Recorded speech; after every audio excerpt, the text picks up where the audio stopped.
Senator Leyonhjelm. Thank you, Madam Deputy President. There's a caricature for opponents of Section 18C of the Racial Discrimination Act.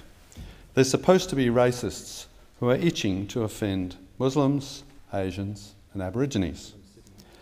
I support the repeal of Section 18C, so I have been conscripted into this caricature. The thing is, I opposed conscription in the 1970s and I oppose conscription now. So that voters don't fall for the caricature, let me be clear. The Liberal Democrats have no objections to Muslim Australians.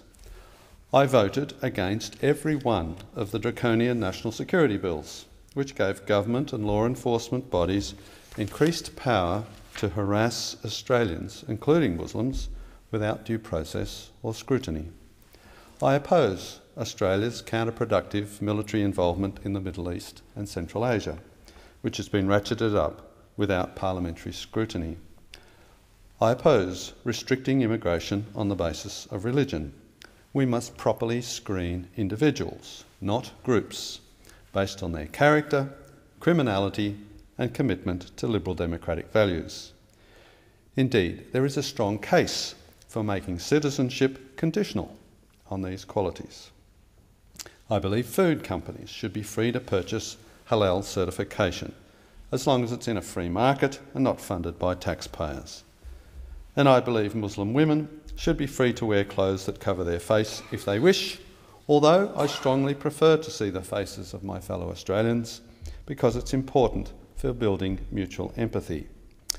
But we also all have the right to criticise such women for their obvious refusal to integrate and assimilate, but it's not a matter for the law. To those who want to hurl insults at Muslims, let me be clear. I am not one of you. I do not share your views. That said, I believe you should be free to hurl your insults, but only so that others can then deliver withering rebuttals for all to hear and to learn from. I believe you should be free to hurl your insults so that others don't need to reconsider what they say when they want to make more considered contributions to debates on Islam.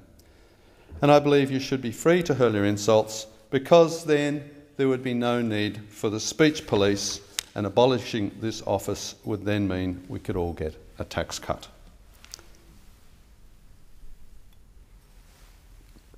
Madam Deputy President, as I have said before, there's a caricature for opponents of Section 18C. They're supposed to be racists just itching to offend Asians. The Liberal Democrats don't fit this lazy caricature. We welcome Asians and their impact on Australia. I voted for the China-Australia Free Trade Agreement, and I'll vote for the Trans-Pacific Partnership. I welcome expanded skilled migration from our region. I welcome investment from China and Hong Kong in Australian agriculture, real estate and infrastructure.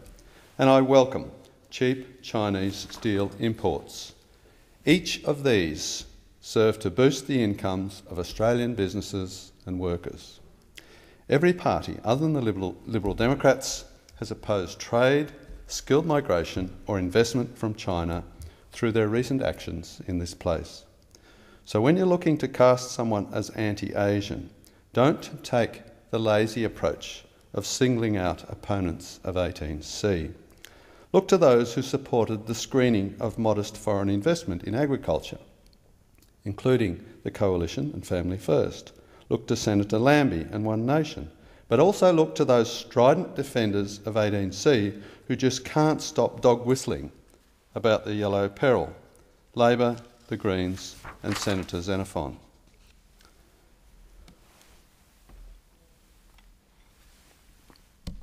Madam Deputy President, some people claim that my opposition to Section 18C proves that I don't value Aborigines. They assert that Aborigines need 18C because they are particularly vulnerable to insults. They go on to say this assertion cannot be refuted by white people because white people don't know the Aboriginal experience. The funny thing is, This blanket assertion about the vulnerability of Aborigines is often made by white people, and plenty of Aborigines have told me that it's condescending and counterproductive codswallop. In fact, the assertion that Aborigines are particularly vulnerable to insults is insulting to many Aborigines. So the excuse for 18C is itself unlawful under Section 18C. How absurd. I have argued against claims that Aboriginal advancement will come from continued race-based handouts, continued encouragement for Aborigines to remain in dysfunctional remote communities, and continued symbolic gestures. We have generations of evidence proving that this is a prescription for continued disadvantage. So whenever we hear such groupthink, I suggest we make a complaint to the Human Rights Commission, because it's hard to imagine an approach that could be more insulting to Aboriginal Australia. Thank you, Senator Leyonhjelm.